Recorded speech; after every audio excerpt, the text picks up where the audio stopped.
So we move on to the next talk, which is Antje Weisheimer, and we're changing again the subject a little bit to, I think, decadal variations of predictability. So Antje, are you there? I'm here, thank you very much. Before I start, I'd like to thank the organizers for giving the opportunity to present this work here, despite the funny EGO format. Let's see. Can you see my screen? Yes. Okay, so my talk is about multi-decadal variability in long-range ENSO predictions with a system that we call SEAS5-20C. And this is work together with my colleagues Magdalena Balmaceda and Tim Stockdale, and perhaps others from ECMWF, which I haven't named here explicitly. The motivation for this study comes really from the fact that the ECMWF operational seasonal forecast system 5, which was introduced more than 2 years ago now, has quite high ENSO skill.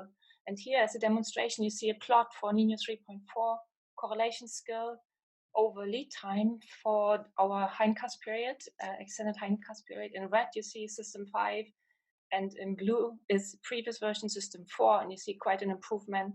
And as a reference, the black line is persistence. So we have quite some skill in our system, and one question we ask ourselves is, can we predict ENSO beyond the first year? 1 year is the longest lead time of forecast ECMWF issues with system 5, but the question is, can we go beyond that given the relatively high levels of skill here? And the second motivation for this work comes basically from studies other people and ourselves did on the seasonal timescales, so more a few months ahead, where we see if we extend the hindcast period substantially, we see quite a lot of decadal, multi-decadal variability in our ability to forecast either extratropical modes of variability like PNA, NAO, but also for ENSO. And here's a few examples from papers who looked at this a little bit on the seasonal timescale, but not at the longer ones. And the question arising from these studies is then, how does the predictability of ENSO beyond 1 year might vary throughout the last century? It's probably, I mean, why would you expect to be constant or stable? So in order to look at these questions, we performed simulations of 24 months long hindcast with the ECMWF system 5, although in a lower resolution here, to see and covering the whole of the 20th century to try and address some of these questions here. So we call them biennial reforecasts of the 20th century. They go from 1901 to 2010. Here are a few details of the model set up. So it's the same model as for the operational forecast, but a bit of reduced resolution. Both in the atmosphere, we have 50-kilometer grid, and the ocean model is not 1/4 of a degree, as in the seasonal forecast, and the operational ones can't afford that really for long hindcast. Is 1 degree Orca configuration here. We run 10 members, 10 perturb members, and they go out over 24 months. That's our biennial definition here. We initialize them the 1st of November and 1st of May of each of these 110 years, 9 years. And the interesting thing here, or perhaps the new part here, is the initial conditions, because normally for the operational forecast, our hindcast period covers only the last 20, 30 years, where we have very good analysis of the atmosphere and the ocean as well. But here we use for the 20th century, we use the SEAS5-20C, which is the first ECMWF coupled ensemble reanalysis of the 20th century. And as a paper reference here, if you want to look it up, it basically is an analysis that only assimilates in the atmosphere, surface pressure, and marine winds, like several other long reanalyses. But it's also at the same time, it's coupled to an ocean model there, and the ocean assimilates some surface observations of temperature and salinity in the ocean. But the whole forecasting system consists of atmosphere, land, wave, ocean, and sea ice component as well. So one of the questions before we start to look at some of the other aspects is, of course, how well can we forecast El Nino with such a system during the well-observed recent period? So during the well-observed recent period, we can, of course, compare with other forecasts where we use either a higher resolution model or a better initialization method. So, and as a comparison here, we look for ENSO, for Nino 3.4 SSTs as the evolution, the mean state, the drift, so to say, of the models over the 24 months. And we see here in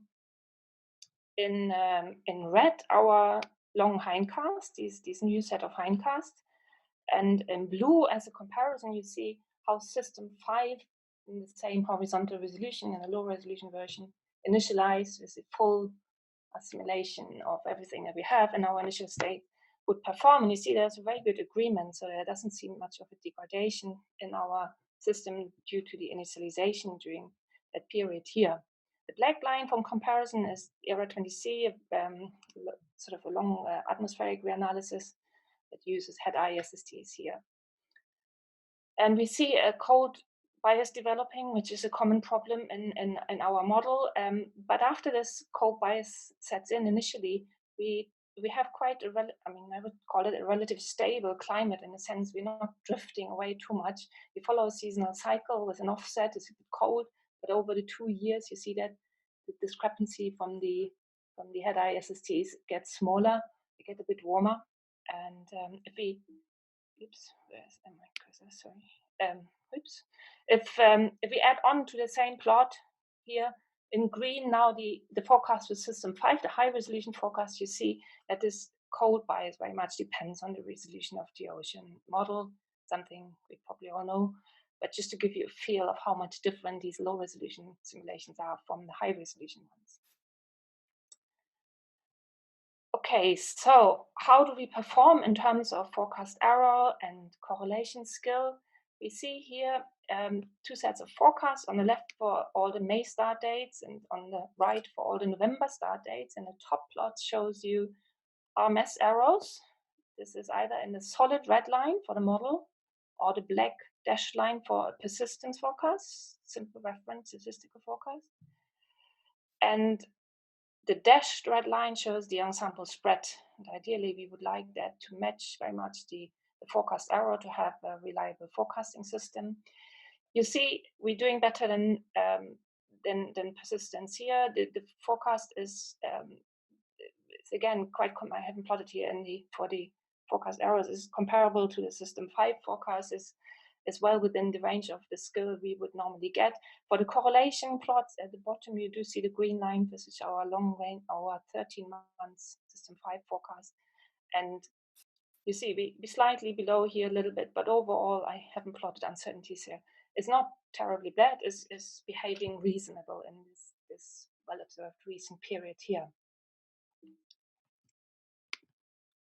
If we now try and look at how the mean states and the predictability have changed over the 20th century, or how have they behaved in general.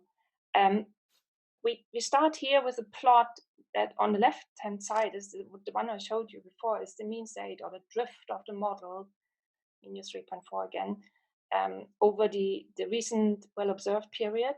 And then this is contrasted by a period much earlier in the century, 29 to 58 here.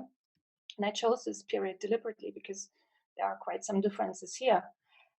For instance, if you look at the black line, which is the observations, the SST, you notice quite some changes in the annual cycle here. So the cold temperatures are, the minimum temperatures are a bit colder, the maximum temperatures are a bit warmer perhaps, so the annual cycle has increased a bit. And you also see quite a bit of a different behavior for our model. So for the May start dates, we have a reduced cold bias here. And for the November start dates, this is the second curve here, we perhaps don't change that much as compared to the earlier period. So this is just a snapshot from 2 different periods, but you can do a much more fuller analysis of everything of sort of the mean state over the whole 110-year period. And here we see on the left-hand side such an analysis, such a climatology basically from the ERA20C, from the head-eye SSTs, showing the annual cycle. So time's going up in the y direction here, and I mean time through the year, and then here time through the century on the x-axis. And With a similar color map on the right-hand side, you see the same mean state or the drift of the model in these simulations. We see that we have a seasonal cycle, but we also see very clearly, I mean, first of all, this blue area here near the first winter season, DGF, this is our strong cold bias, and then we do get a warmer signal, but you see it's a bit weaker. The second warm period here is perhaps getting closer to what's been observed. But there's some interesting variability in earlier parts of the century in the cold period here, where we don't get as cold as we used to in other periods. And these are sort of some of the questions we're looking at, or some of the sort of interesting behavior in these runs. If we look at the forecast performance, and here, as an example, it's the anomaly correlation skill for, again, these two contrasting periods. The one on the left, you've seen before for the recent period, where you saw is reasonably within the performance of the high resolution system, for instance. This changes quite a bit in earlier part of the century, not only for the model, but also interestingly for the persistence, which is this black line. So the persistence skill for May start date seems much higher in that earlier part of the century than it is for the more recent periods here. And we're losing skill much more quickly for these May start dates here. You can look at this from a slightly different angle now. And here we see a combination of the variability throughout the century, multi-decadal variability on the x-axis, but then these curves show the correlation skill for different lead times. So this is always computed over a moving window of 20 or 30 years for the different lead times, all for November start dates here. So in yellow, it's, for instance, it's basically a seasonal forecast. We start in November and we look at DJF, the first season, so to say, and we see very high levels of skill for quite long part into the century, and then we get a drop in the earlier part of the century, and then we go up again a little bit towards the beginning of the century and almost reach same high levels as for the sort of more recent periods. On the left for minus 3.4 SSTs, and on the right it's the equatorial southern oscillation index, so it's the large scale pressure difference between eastern and western part of the Pacific, which of course is highly correlated with the Nino SSTs.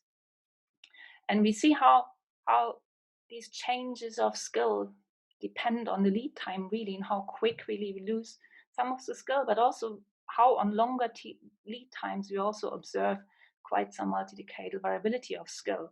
So if we look at on the left-hand plot, for instance, for skills over March, April, May, we see quite a recovery of the skill after this drop in the sort of early middle part, first third of the century.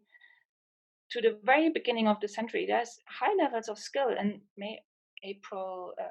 March, April, May season there from this November start, which is quite puzzling and interesting. We can also look from the other way around. So we now look at correlation skill as a function of lead time. So x-axis now is lead time, again from November start days. And then we look at different epochs within the 20th century. They're all roughly 30 years long, 29 years long. And then the blue one is for the recent period. We saw this before.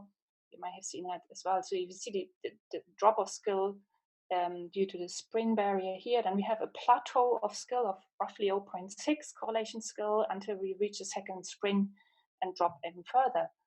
But if we go, for instance, to a period in the middle of, or not in the middle, but from 1945 here, the red one, we see a much, much quicker drop of skill during the first spring. And we recover a little bit, but at much, much lower levels, 0.2 now compared to 0.6.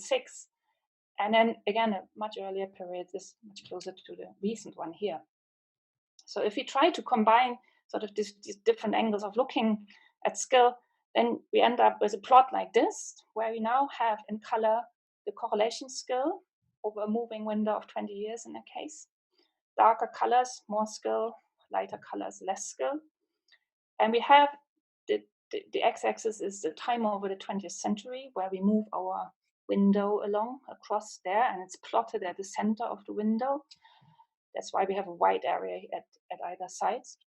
And then the vertical axis, the y-axis is lead time. Time goes up. So again, November start dates, we start in DGF with high levels of skill, and then we lose that skill, of course, the further out we forecast. But there's a lot of variability in the way we lose that skill. especially after the spring here, the first spring season due to spring barrier. We have that period around the 1930s where that skill drops very, very quickly. But then before that, there's again a period where we are almost as good as we currently are in the well-observed period with our forecast, always assuming our verification data are reasonably okay. Sorry, I'm going the wrong way around. Just before I come to the end, I wanted to mention we are also doing sensitivity analysis, or we have run some sensitivity experiments to look at the impact of the assimilation of data in the ocean and of the role of the wind forcing. And this is a table showing the experiment we have run and we're trying to look at the moment. The red one, the first line is the one I spoke about so far, which uses this SEAS5-20C, this coupled analysis with include data assimilation for initialization. Then we have a version where we have also data assimilation in the ocean, but forcing from the era 20C winds, not the SERA, not the coupled reanalysis, the uncoupled earlier version of the reanalysis. And then we have two runs here that don't have any data assimilation in the ocean and use these two sets of atmospheric wind forcings here. And all of these runs cover the period 1901 to 2009. We have start dates for both May and November.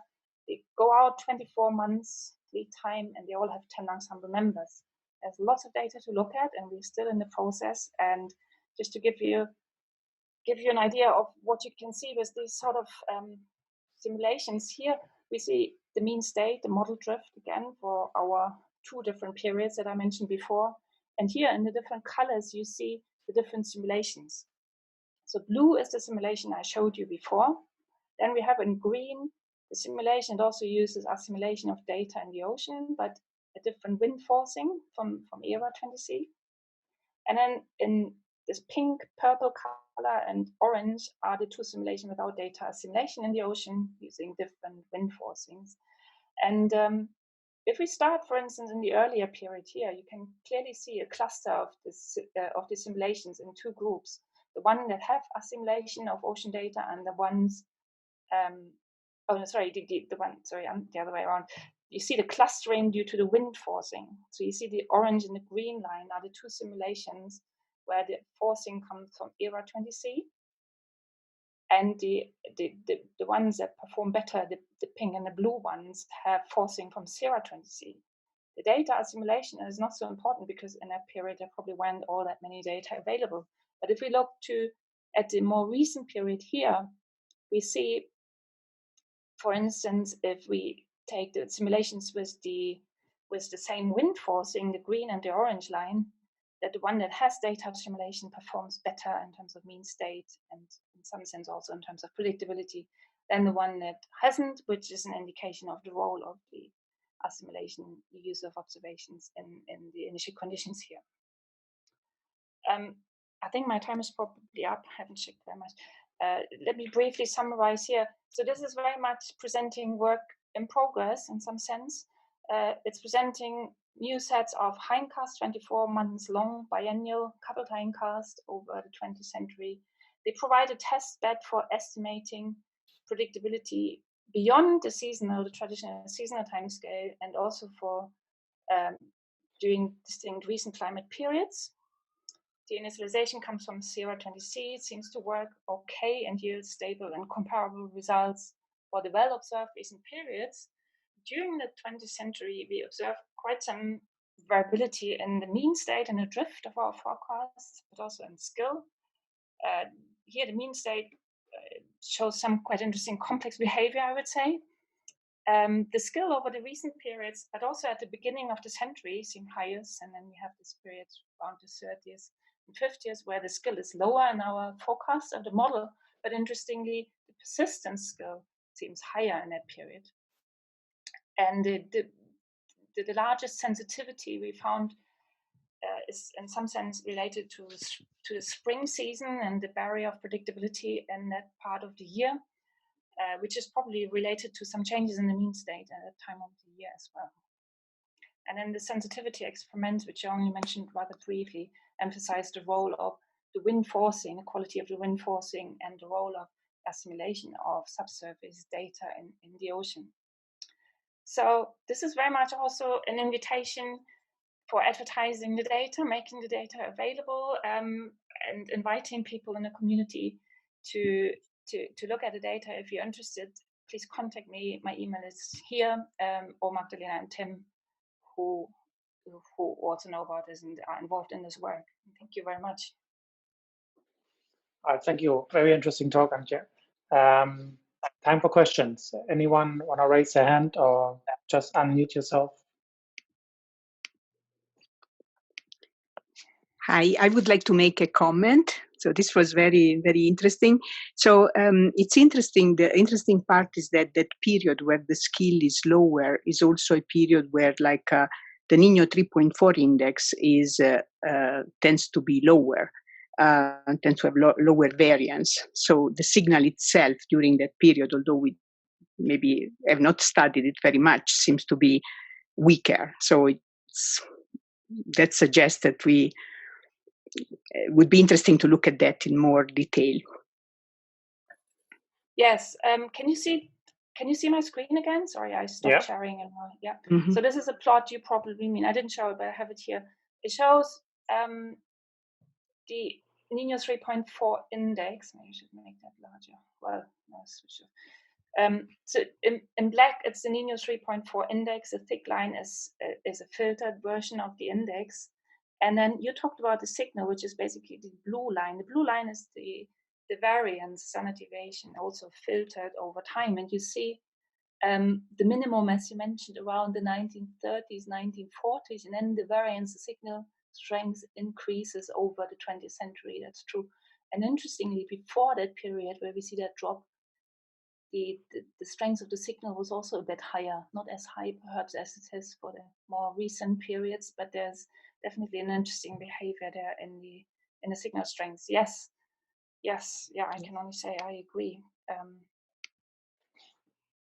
Yeah, it's interesting to see that the skill kind of reflects some of what it seems changes in the ENSO during that time. Yes. I have a related question, so I don't see any hand raising for now.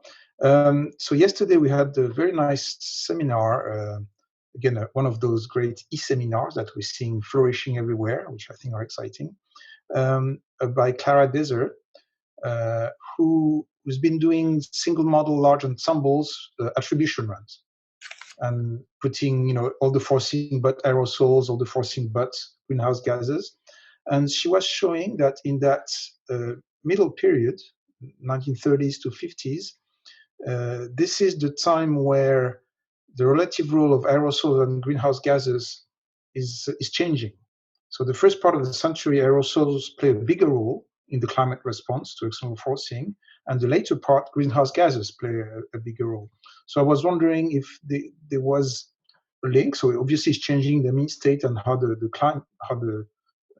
climate system is responding to external forcing. So would there be a link to what you're seeing here and what also Antonietta was mentioning in a lower variance, less predictable period? This may be interesting to look at these in Clara's runs. Yeah, it's interesting. Or to try to reduce yours by changing the external forcing. So. Yeah, I seem to have missed Clara's talk. I think I saw that advertised, but then anyway, yes, I mean that has been suggested for some time, and the role of aerosols and all this in the Pacific, especially, is something I should say we haven't put the most emphasis on yet. Maybe we should, partly in terms of how the simulations are done. Is not exactly the same of forcing, for instance, for the aerosols there, but with the aerosols it raises lots of question in terms of how they're treated in the model, regardless of the forcing themselves. And there's so many uncertainties due to the cloud aerosol interactions that I tend, maybe wrongly, but I tend to put it as a second order effect and haven't looked much into detail. But it's interesting, and you say the sort of the relative roles of the greenhouse gas forcing and the aerosols in that period. Well, yes, hypothesis open, yeah. And I'm sorry, your non-DA run has SST information in that, right? Sorry, say that again, please. The initial conditions which are coming from the non-DA runs have the SST information in it when it forces the atmospheric assimilation. They have the SST, the boundary forcings. They are in the reanalysis in some sense because they assimilate the subsurface temperatures, but I guess there's some kind of relaxation with the SST at some stage. There's some, indirect information, but it's not as such as the aerosol forcing directly. That is something we haven't looked very much into in the atmospheric part. Is that what you mean? Is it Arun speaking? I couldn't. Yeah, that was Arun. I'm just asking that those one only don't have the subsurface ocean. They have the SST information. It's nothing. I'm not asking anything about the aerosol. Okay. Well, yeah, these data, the SERA analysis uses subsurface temperature and salinity in the construction of this data set. Yeah. Okay. Antje, I have a question. So, your model has a common problem that forecast models drift into their own mean state, and your mean state was a code bias, which Tobias in the previous talk suggested that the feedbacks are changing. And I wonder whether do you see some systematic biases in your model, the way that your ENSO anomalies look like? Are you underestimating amplitudes or overestimating amplitudes, or do they peak too early or too late? Do you see some systematic changes in the way that your ENSO behaves that may be related to similar kind of changes that Tobias were talking about? I haven't done a full analysis in a sense of looking how this changed over the century, but if I remember correctly, for the more recent periods, the low resolution models, which have this stronger bias, they have a too large amplitude, but the phase relationship throughout the year is roughly is not much changed. It's more that the amplitude itself is too big. Oh, interesting. But yeah, I had lots of things one could look at. Yeah, I haven't. This is really, that's why I was saying there's so many angles to look at here. If anybody has interest in analyzing these data, we very welcome any collaboration here. I think it would be very interesting to analyze the forecasting data in terms of how the feedbacks are biased in these forecast models, because you have systematic biases in your mean states, right? So that suggests strongly that your atmospheric feedbacks will be equally biased as in covered models. So it would be, I think, an interesting subject. So in principle, we would have another talk for Pedro D'Anezio, but as far as I know, he's not around unless he says something now, but I think he's not on the list. So we still would have some time for another question. Somebody has a question. Yeah, I wanted to follow up on what the question you just had, Dietmar, to answer. So I agree the feedbacks, will be biased in this model, but to me, when you look at the feedbacks in those models, there's not really a lot of variation in time. If you take a historical run and make a running regression to compute the feedback, you don't really see any change such as these here on the figure. It's a very robust error that stays there for the whole duration of the simulation. So that's actually what I was thinking. I was thinking that it's more permanently wrong, because it looks like on all time intervals over the last 100 years, the model was always drifting into a colder state, and that would make the wind feedback and the cloud feedbacks weaker, right? And that would suggest that the model might have some persistent biases. That, considering that your model still has skill after 2 years, it would suggest that maybe you have even more skill if you wouldn't be drifting, right? So it actually looks really promising in the sense that maybe future models will be way much better. Right? An optimistic point of view. Yeah, but what I really found interesting here is that you find skill in the earlier period. If you had no skill whatsoever in the earlier period, that would you could always think, okay, there's a systematic bias being improved with the more data we have, but that's not the case. So I find that's actually very surprising. I would not have thought that this would happen. You have to also consider what kind of information are you actually assimilating at the early part of the century. There's almost no information available of what the state of the climate was, right? So how are you capable of getting almost equal skill as we get today? That is, I find very surprising. We have lots of this question for the other work we did on the extratropical part, which is showing almost, it also shows at the beginning of the century has this higher skill, which I think can't be explained with the decreased quality of the observation or the number of observations that go into the initial state there. But it's rather perhaps an expression of some internal variability in the climate system, that we are in a phase where we is intrinsically more predictable with our models in that part of the period. And it does raise questions about the role of observations there, yes, of course. Dietmar, can I make a point? Yeah, Adam, yeah, go ahead. Then we have a question by Magdalena after that. Yeah, Adam, go ahead. So I think Antonietta Capisondi made a point that I think is very important here, that it may not be a big mystery, this, because as she pointed out, the variance is much smaller in the ENSO index itself.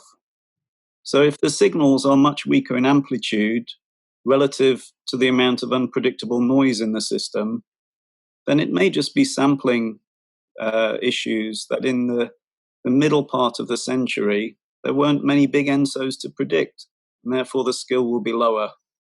Yeah, and that would also. But it's still surprising that there's no indication of a degradation of your observing system. But I would have expected that your observing system is so much worse back 100 years ago. You would definitely see a degrading forecast skill, but there's no indication of that at all. That is, I find surprising. Right. Okay. Yeah, that's a slightly different point, isn't it? Yeah. Okay. But I guess if you would always get some periods where there wasn't much ENSO variability that would be hard to pick. That's perfectly fine. I know that's not very exciting, but I just wonder if that simple explanation that Antonietta pointed out is important. But do you see that plot? Can you? I'm not quite sure what you can see in this plot of the variability and the ENSO activity in the middle of that. Where that drops. It's not like it goes from huge amount of signal to nothing. It is reduced a bit, yes. But if you look at the thinner curves, which shows what's the scale? The unfiltered. It's on the left-hand side, and on the right-hand side is for the standard deviation. The axis is the standard deviation, the filtered standard deviation on the right-hand side for the blue line. So, there are some, like here in the beginning of the 1940s, there's almost a 2-degree or at least 1.5 or what it is, event there. And there's some La Nina events. It's not like it completely goes flat there. So, the other thing is that this, of course. I'm not saying the variance drops to zero, but I think, in fact, I think there's an old paper, is it Chen et al. In Nature, using the Kane and Ziebiak model, who also found a similar result, and they again similarly attribute it to just a lack of ENSO activity. Might be worth checking that one out. Mm-hmm. All right, I think we have the last question from Magdalena now. We have to finish up then after that. Yeah, I don't know how to start. One of the things is what you mentioned about the lack of impact of the observing system. It's true that the observing system has an impact, but it's not first order. So it's just a question of qualifying that compared with the decadal variations of ENSO is much reduced. That's the first thing. The second comment that I wanted to make originally is whether this is an alternative methodology to the AMIP of couple integrations, because for the couple integrations, the errors they are very, especially for the couple integrations, they are very difficult to verify because we can only verify, we cannot synchronize it with reality, but these ones, we can study a specific event and see how the errors develop. So just to make the point that it's also a methodological angle to this work.